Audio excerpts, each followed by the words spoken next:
Bienvenue sur FOF, le podcast. FOF pour Future of Finance est la première plateforme de contenu et de débat dédiée à la transformation de la fonction finance. Au fil de nos épisodes, nous allons vous faire découvrir des projets, des personnalités ou des collaborations qui ont pour point commun d'être particulièrement inspirants pour mener cette grande révolution que connaît actuellement la fonction finance. FOF, le podcast, présenté par Loïc Vuchard. Bonjour à tous, ravi de vous avoir pour ce podcast Future of Finance. Pour cet épisode, nous recevons Christophe Eouzan, CFO et SVP Stratégie d'Orange Business Services. Et à mes côtés, pour mener l'interview, le passionné Patrick Ouachet, directeur grand compte, membre du board de ROAC France. ROAC France qui est notre partenaire sur cette belle opération. On va parler évidemment de futur de la fonction finance, on va parler de transformation, de transition avec deux personnes passionnées pour un débat qui s'annonce passionnant. C'est parti. FOF, le podcast, proposé par Lozam Agency. Bonjour Christophe, merci d'être avec nous. Bonjour Loïc. Bonjour messieurs. Bonjour Patrick. Ravi de vous avoir. Donc on va parler de Future of Finance, évidemment du futur de la fonction finance et cette période de transition que nous vivons, de transformation. Je disais Christophe, SVP Stratégie et CFO d'Orange Business Services. On aimerait tout savoir sur vous Christophe. Parlez-nous de vous, dites-nous votre carrière, votre parcours, comment mieux vous connaître Christophe? En quelques mots, j'ai commencé ma carrière en cabinet d'audit comme beaucoup de gens dans la fonction finance, de manière assez classique. Oui. Et puis je suis rentré à l'époque chez France Télécom, après ce parcours en France et en Pologne. Je me suis occupé tout d'abord de normes comptables et puis ensuite j'ai travaillé auprès du directeur financier.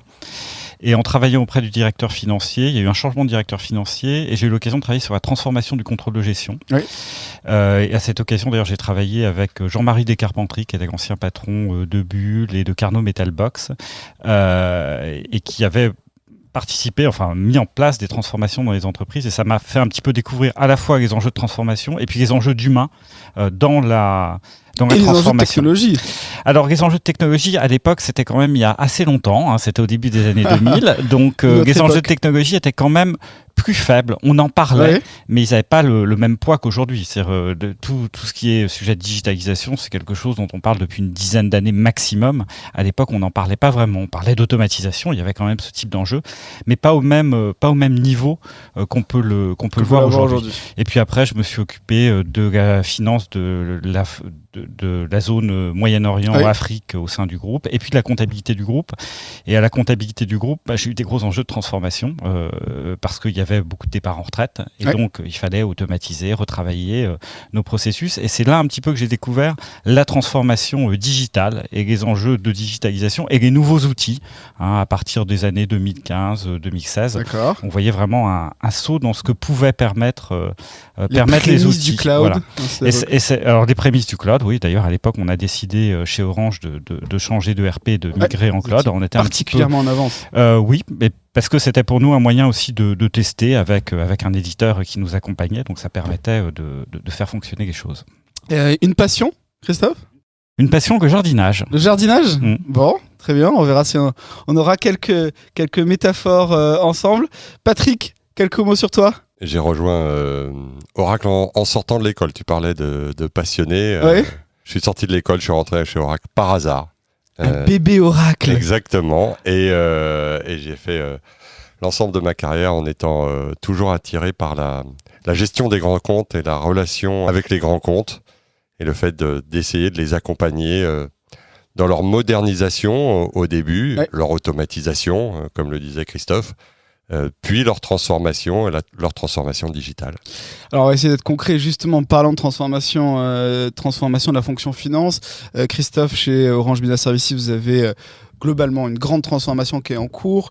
Je comprends sur deux niveaux, c'est ça, une modernisation des systèmes d'information et puis un projet un peu dynamique qui emporte pas mal de responsabilités.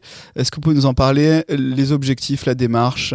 Alors, quand je suis arrivé chez Orange Business Services, ça fait 2 ans maintenant, il y avait un projet d'évolution des ERP pour mettre en place un seul ERP sur nos filiales de services. Et on était dans une approche au niveau d'Orange ou au niveau d'Orange? Alors, au niveau d'Orange Business Services, c'est-à-dire qu'au niveau d'Orange, on avait lancé un projet d'évolution de RP en 2015-2016 et C'était avec Oracle d'ailleurs.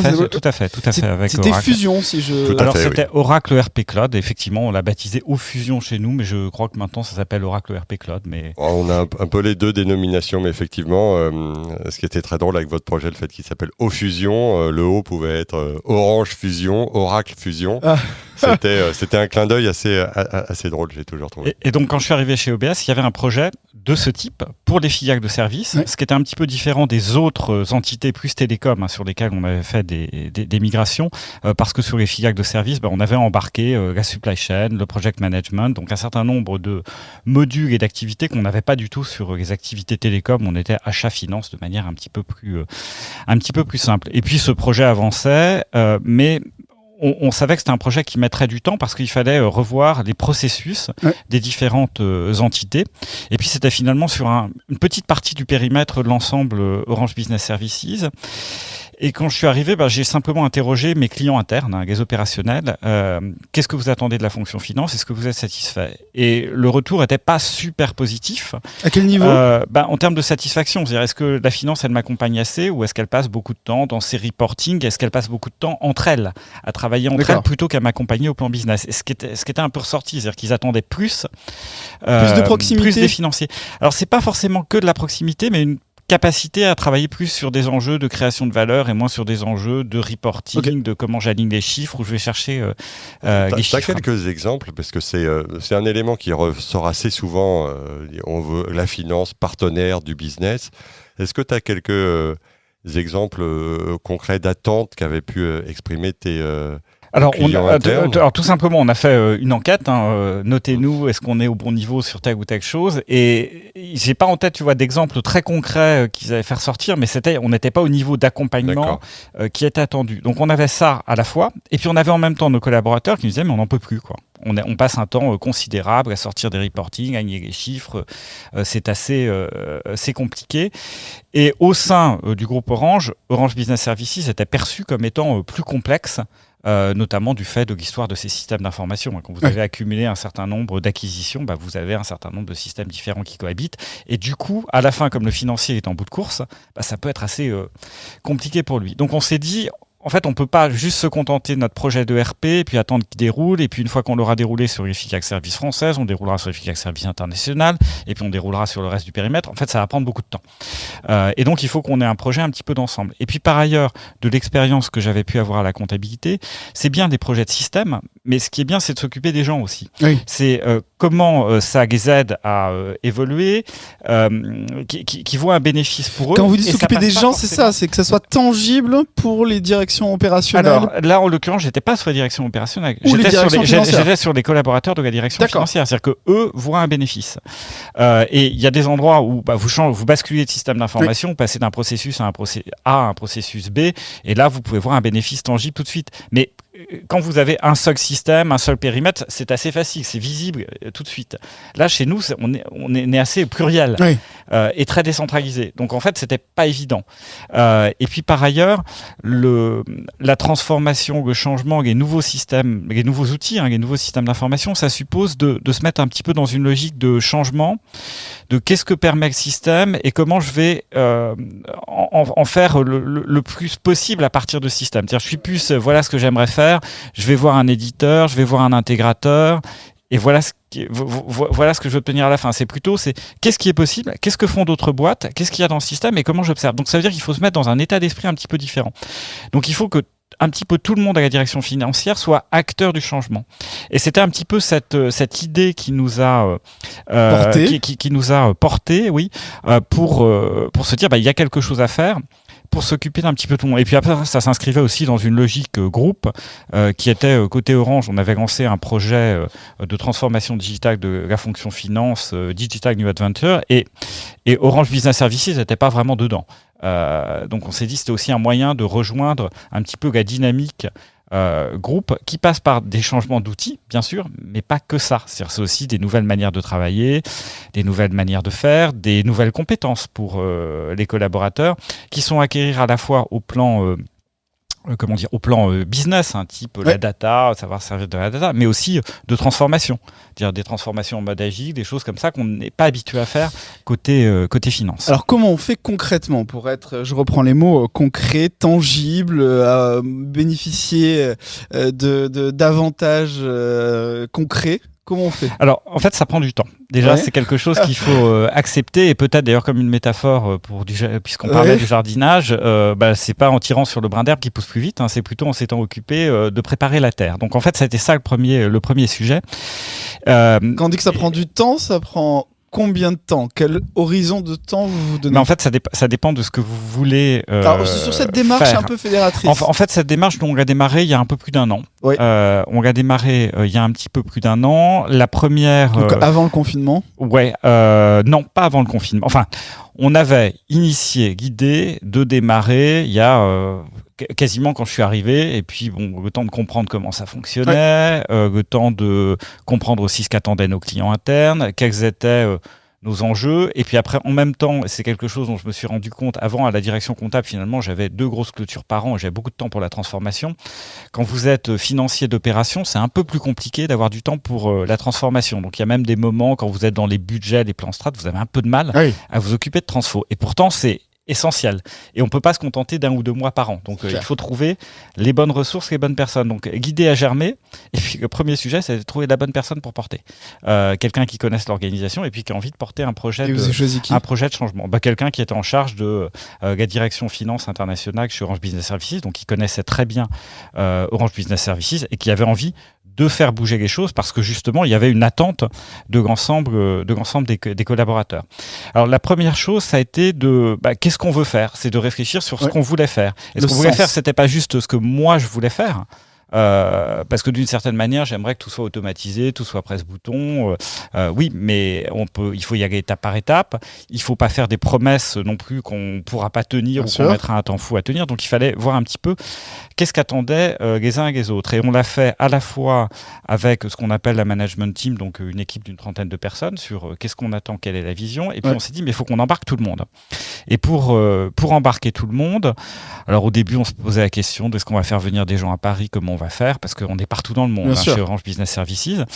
Et puis le confinement est arrivé. On parle de quel périmètre? Combien de personnes? Alors, c'est à peu près 700 financiers sur l'ensemble d'Orange Business Services, qui est un peu moins de 30 000 personnes. 700 financiers embarqués dans la transformation financière. Donc le confinement est arrivé, Alors oui, le confinement est arrivé. Donc au début, on s'est dit, est-ce que c'est le moment de démarrer? Parce que après le confinement, il a fallu faire du forecast, reforecast, voir où on allait, etc. Et on adore faire des prévisions, même quand on peut plus prévoir chez les financiers. Donc forcément, on n'avait pas tant de temps que ça. Mais en même temps, on s'est dit, oui, c'est le moment.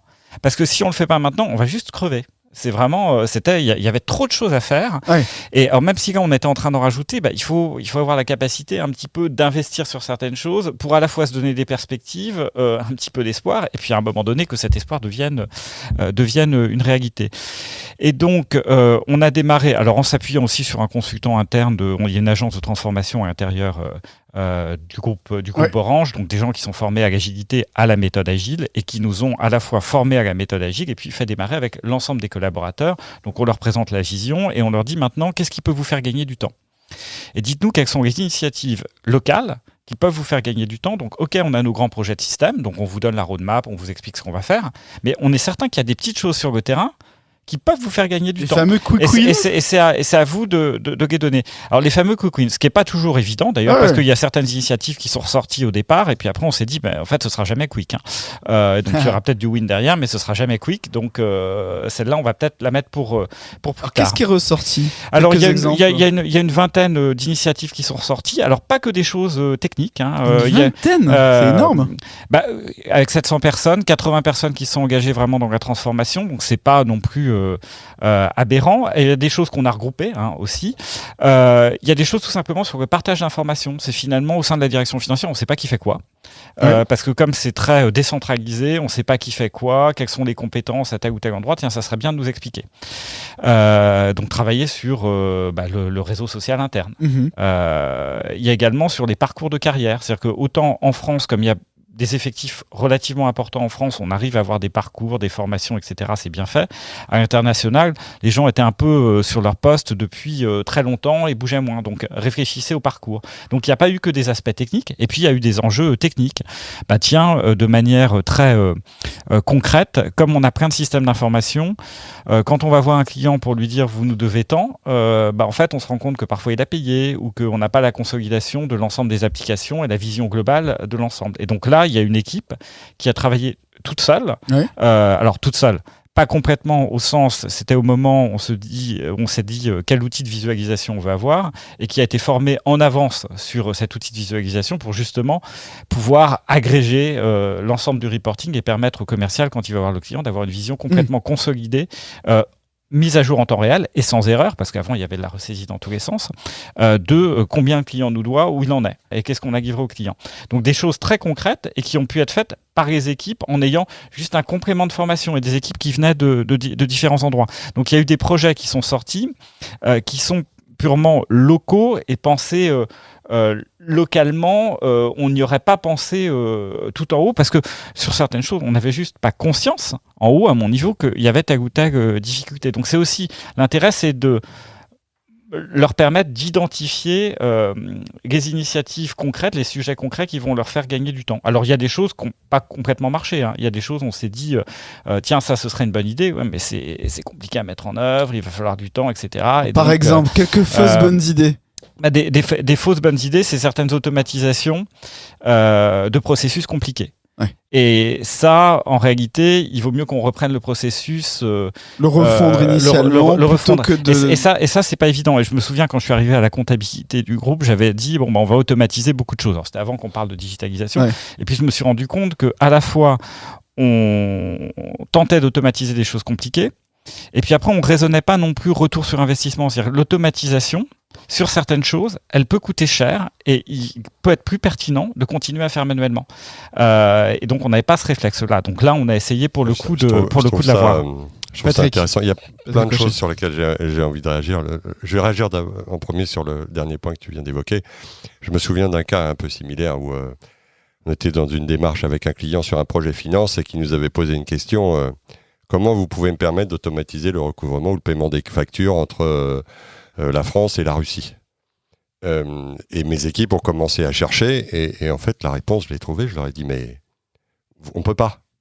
Il faut le faire manuellement parce que c'est trop compliqué, ça vous coûtera beaucoup trop cher d'essayer de structurer quelque chose. Il n'y a que l'huile de coude qui vous permettra de gérer des factures qui sont en réalité des exceptions. Vous en avez 2 ou 3 dans l'année, donc c'est pas un vrai sujet. Première leçon, donc je retiens, savoir parfois renoncer. Oui. À l'automatisation, à la digitalisation. Sur certains sujets, il y a un moment, c'est cette automatisation me coûte combien et me rapporte combien. Et parfois, en prenant un peu de recul, on se rend compte qu'elle n'est pas pertinente. Le deuxième point que je trouve intéressant dans ton point, Christophe, c'est tu mets beaucoup les équipes au centre du projet, leurs besoins, mais tu as aussi dit que tu voulais voir ce qui était fait dans les solutions disponibles, dans les grands groupes. Comment on trouve cet équilibre entre donner la possibilité aux équipes d'exprimer leur envie, d'exprimer leurs besoins et ce qu'ils aimeraient faire, et ce qu'on peut vraiment mettre en place dans une solution SaaS, par exemple, qui est vraiment tournée sur le standard. Parce qu'on peut créer des attentes auxquelles on ne pourra pas répondre, ou alors avec des coûts exorbitant. Donc comment on trouve cet équilibre que vous avez l'air d'avoir trouvé ? La fameuse lettre au Père Noël que... Déjà, tu essayes de mettre tout le monde dans une logique de transformation. Tu essayes d'expliquer, de raconter ce qu'on vient de raconter. C'est intéressant de le raconter aux équipes, qu'elles voient comment ça fonctionne. C'est intéressant que les équipes aillent elles-mêmes à des rendez-vous autour de la transformation digitale, voient ce qu'il y a dans d'autres boîtes. Et puis après, dans une boîte de taille relativement importante, il faut avoir juste une équipe qui est un petit peu spécialisée, qui regarde ce que font les éditeurs, qui regarde ce que font les autres entreprises, qui propose des retours d'expérience, qui échangent. Et c'est là qu'on trouve des solutions innovantes. C'est là aussi qu'on peut montrer des choses qu'on a bien faites, et c'est intéressant dans l'échange avec les autres entreprises parce qu'on a un autre regard sur certaines choses. Et puis c'est le dialogue aussi avec l'éditeur, parce que le dialogue avec l'éditeur peut nous permettre de trouver des solutions. C'est-à-dire la solution ça ne permet pas de faire telle chose telle que je la fais aujourd'hui. Oui, mais regardez, il y a telle boîte, elle fait un peu autrement. Est-ce que c'est pas un processus à considérer? Et ça a vraiment beaucoup de valeur ajoutée. Je me souviens quand on a démarré sur Oracle ERP Cloud, donc quand j'étais côté compta, sur tous les CAPEX, toutes les immobilisations, on s'est dit on va faire d'une certaine manière, et puis là on s'est rendu compte, mais on va perdre en productivité, ça va être du délire complet. Donc il faut qu'on prenne le sujet autrement. Et pour le prendre autrement, on a dialogué avec l'éditeur, ça a pris un peu de temps, avec Oracle, ça a pris un peu de temps, et puis à la fin on a trouvé une solution qui nous a permis de faire des gains, alors qu'on ne cherchait pas à faire des gains, on cherchait juste pas à perdre en productivité. Donc c'est aussi on prend un peu de recul, on accepte de pas aller vite, ce qui n'est pas complètement évident, parce qu'on a tous envie que ce soit fait tout de suite, que ça marche demain. Et en fait, il faut du temps. C'est comme dans le jardin, en fait. Il faut investir, il faut travailler la terre, et puis après, ça pousse tout seul. Mais il faut avoir accepté pendant un certain temps de pas forcément voir grand-chose qui sort de terre. Alors, pourquoi avoir... Juste un mot, Patrick, mais d'ailleurs, question pour vous deux. Pourquoi avoir mené ce projet en parallèle, ces deux projets en parallèle? J'ai pour habitude d'entendre, d'avoir des grands programmes de transformation. Patrick, tu sais ceux dont j'ai en tête, qui visent à tout intégrer, à globaliser la globalité des enjeux de transformation pour ensuite en faire un marketing dédié à ce projet. Or, je comprends là qu'il y avait certes le projet de modernisation, mais en parallèle, un projet plus opérationnel, tactique. Mais c'est pas complètement deux projets, c'est-à-dire l'un nourrit l'autre. Oui. À la fois, le projet sur l'ERP, dans un premier temps, il concernait que certaines filiales, donc un morceau du scope. Il y avait un autre morceau qui n'était pas du tout concerné. Donc ça veut dire qu'on n'embarquait pas toute la fonction finance. Et puis, encore une fois, pour pouvoir mettre en place l'ERP ailleurs, dans le reste du périmètre, j'aurais besoin que tout le monde se place dans une logique de transformation, dans une logique, je vais trouver quelles sont les bonnes solutions. Donc c'est aussi, ça nous permet de créer un peu le changement culturel, qui n'a rien d'évident parce qu'on était sur des processus financiers qui n'avaient pas changé, en tout cas chez nous, depuis des années. Il y avait eu un outsourcing sur une partie de la comptabilité à l'international qui avait été fait au début des années 2000, mais après il n'y a pas eu de grand changement de structure. La direction financière, la direction financière en mouvement. Oui, c'est ça. Et ça c'est important aussi vis-à-vis des autres directions. Parce que très souvent on leur dit dans votre budget, dans votre... C'est pas juste du marketing. C'est en tant que financier, je vais expliquer aux autres, vous devez réduire vos coûts, vous devez vous transformer. Et moi, qu'est-ce que je fais? Ouais. Et en fait, c'est pas si évident que ça. Et je passe tellement de temps à expliquer aux autres que j'ai pas le temps de m'occuper de moi-même. Et à la fin, je suis juste plus crédible. Donc c'est ça aussi. C'est ce type. C'est super intéressant, Patrick. Oui. Et je pense qu'il y a un autre élément, c'est que on est dans un monde qui a énormément accéléré, qui va très vite. Oui. Et tu parlais de mouvement. Les projets doivent être en mouvement permanent. Entre le moment où on va décider son projet, on va le dessiner, et le moment où il sera terminé, en admettant qu'il se termine un jour, ce que je ne pense pas, parce qu'en réalité, c'est une évolution permanente, il faut être capable de s'adapter. On ne peut pas avoir cet effet tunnel. Il faut être capable de délivrer de la valeur régulièrement aux utilisateurs, au business.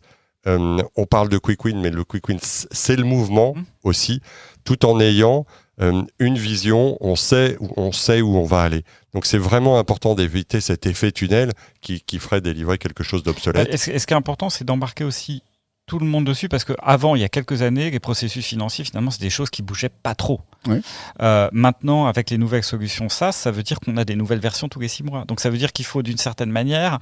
Alors le changement est plus marginal qu'avant, il est peut-être moins radical, mais néanmoins, ça nécessite de s'adapter un petit peu tout le temps. Et c'est pas du coup la même logique, c'est pas la même culture, le même fonctionnement, la même culture. Et ça, il faut y aller progressivement, parce que quand vous avez des équipes qui étaient habituées au Big Bang tous les 10 ans, oui. Et que vous leur dites maintenant ça change un peu tous les 6 mois, c'est pas la même chose. À la fois dans votre propre organisation, où il faut que vous ayez des gens qui examinent ce qu'il y a dans les nouvelles versions, qu'est-ce qu'elles vont me permettre de faire, comment j'ai pas de régression et comment je peux aller plus loin avec cette nouvelle version. Donc il faut que dans vos équipes vous ayez structuré ça, ce qu'on n'avait pas forcément avant. Et puis après, il faut aussi former, réexpliquer, parce qu'on se fait très bien aux nouvelles versions sur les smartphones, etc. Je suis d'accord. Mais en réalité, compte tenu souvent de la complexité des processus internes des entreprises, même si le nouveau système d'information il est hyper simple et digital, une fois que vous avez remis la couche de complexité interne à l'entreprise, il l'est un tout petit peu moins. Donc ça suppose quand même un peu d'accompagnement.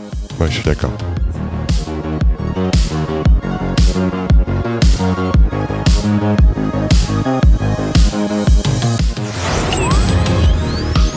FOF, le podcast. FOF pour Future of Finance. On a une séquence qu'on aime beaucoup chez Lozam, c'est notamment dans Future of Finance, c'est si c'était à refaire. Donc, si c'était à refaire, s'il fallait recommencer en termes de gouvernance, en termes de lancement, qu'est-ce que vous referiez différemment? Avant que tu répondes, j'ai une question pour toi et qui correspond à ça. Ouais. C'est finalement ce que tu fais chez Orange Business Services. C'est la deuxième fois que tu avais l'expérience de ce qui avait été fait avec Ofusion. Est-ce que tu as pu tirer des enseignements? En fait, c'est pas fait pareil. C'est pas fait pareil parce que les premiers projets de transformation, je les avais initiés presque. Va y avoir plein de gens qui vont partir. Comment on fait pour pas remplacer les gens? C'était caricatural, mais c'était un petit peu ça. Et là, je me suis dit, les gains de productivité, etc., c'est plutôt une conséquence. Donc, ce qu'il faut, c'est créer le mouvement. Donc, ça, on a plutôt fait à l'inverse, d'une certaine manière, à s'occuper, et puis à s'occuper aussi des douleurs sur le terrain. Ça, c'est quelque chose à la comptabilité. Je m'étais plutôt occupé du gros système et des grosses transformations, des gros éléments d'organisation. Et puis à la fin, finalement, ce qui compte, c'est peut-être moins s'occuper de changer toute l'organisation, mais de voir ce qui peut permettre aux collaborateurs sur le terrain de gagner du temps, d'aller plus vite. À la fin, vous avez un gain beaucoup plus important, même s'il est plus compliqué à mesurer. Donc, il n'est pas forcément rassurant. Ça veut dire qu'il faut lâcher prise, parce que c'est plus facile d'avoir un gros gain qu'on a mis dans un Excel que plein de petits gains qu'on est incapable de mettre dans un Excel. Et ce que je trouve intéressant, c'est que d'habitude, quand il y a ce genre de projet, on implique les gens pour qu'ils soient embarqués dans le projet et qu'ils facilitent et qu'ils aident le projet. Là, tu ajoutes une dimension qui est... je les implique non seulement pour qu'ils se sentent concernés, mais qu'ils apportent leur valeur, leur contribution via tous ces petits gains. Bien sûr, et ça, je pense que c'est un point vraiment essentiel. C'est pas juste du marketing, c'est pas de l'accompagnement. Et on a besoin des deux. C'est-à-dire qu'il y a à la fois de la réflexion top, parce qu'on va avoir discuté avec les éditeurs, on va avoir vu ce qu'il y a dans d'autres entreprises. Et puis, il y a vraiment quel est le sujet sur le terrain. Alors, quand vous avez une organisation qui est assez monolithique, c'est peut-être facile, mais moi, j'ai une organisation qui est très décentralisée, plein de systèmes, plein de manières de travailler différentes. Et donc, je peux pas faire en réfléchissant tout d'en haut, ou alors à ce moment ça voudrait dire concevoir un modèle pour demain et puis progressivement passer tout le monde, mais c'est pas, en tout cas c'est pas comme ça qu'on a, un autre point, vu si c'était à refaire, s'il y avait un point à refaire, alors en fait, une leçon apprise ou un démarrage que finalement vous auriez fait. En fait, je suis encore au début d'une certaine manière. Donc, c'est compliqué de dire si c'était à refaire, je ferais différemment. Pour moi, le principal sujet, c'est de trouver les bonnes personnes pour porter et qui ont envie d'avancer dans cette transformation. Et donc, ça veut dire c'est prendre le temps. Prendre le temps au début pour pouvoir aller plus vite par la suite. Et ça, c'est un petit côté assez frustrant parce qu'on aimerait bien pouvoir démarrer tout de suite. Et ces personnes-là sont dédiées d'ailleurs ? Oui, c'est des personnes qui sont dédiées. Alors, il y a deux choses. Il y a à la fois... qui n'ont plus de fonction opérationnelle. Alors, qui n'ont plus de... Enfin, c'est très opérationnel. Ce qu'on oui, fait. pardon, mais vous avez compris qu'ils n'ont plus de fonction de run. Je dirais pas comme ça. Mais il n'y a plus de fonction de run et même on a regroupé tous les gens qui avaient une expertise système, data, on les a regroupés tous ensemble dans une seule équipe. Aussi. Alors physiquement, pas complètement parce qu'ils sont partout dans le monde, mais en tout cas sous une seule responsabilité. D'accord. Et ça, on l'a fait parce qu'on s'est dit, on est dans une phase où on a besoin de regrouper pour aller un petit peu plus vite, pour pouvoir mieux répondre aux besoins des utilisateurs, plutôt que chacun réfléchisse avec sa propre spécialisation dans son propre environnement. On essaye de les mettre ensemble. Ça ne veut pas dire que c'est une organisation qui tiendra ad vitam, parce que je crois assez au modèle décentralisé, mais il y a des moments où vous avez besoin de regrouper les gens pour accélérer certaines choses, et puis on verra plus tard dans quelques années. Alors là, ça a été mis en place au mois de mars, donc c'est encore un petit peu récent, mais les retours sont plutôt positifs sur ce que ça permet de faire, ou en tout cas ce que cette équipe a envie de faire. Donc ça, c'est déjà très positif au service des utilisateurs. Une équipe de commandos que l'on projette à l'avenir. Mais justement, quelle est la prochaine étape ? Qu'est-ce qu'on peut vous souhaiter ? La prochaine étape, on va relancer une enquête de satisfaction client. Donc c'est qu'on ait un peu progressé. Alors je vais être franc, je suis pas certain qu'on ait beaucoup progressé vu nos clients internes pour le moment. Attendez le résultat. Mais déjà, c'est à la fois la dynamique des équipes et puis c'est que nos clients internes se disent ça se transforme aussi à la fonction finance. C'est vraiment le baromètre. Et donc quand ils me donnent des leçons entre guillemets en me disant il faut que je me transforme, ils sont crédibles. Ça, je serais content. Et d'un point de vue personnel, quelle prochaine étape de carrière ? Alors j'en sais rien. Là, il y a encore plein de choses à faire. Il y a encore plein de choses à faire. Écoutez, ravi de vous avoir. Mille merci Patrick, mille merci Christophe. C'était passionnant. Et donc, on se retrouve très vite pour le podcast Future of Finance. Retrouvez tous les épisodes de FOF, le podcast, ainsi que le programme annuel de Future of Finance sur www.futureoffinance.fr et sur notre page LinkedIn.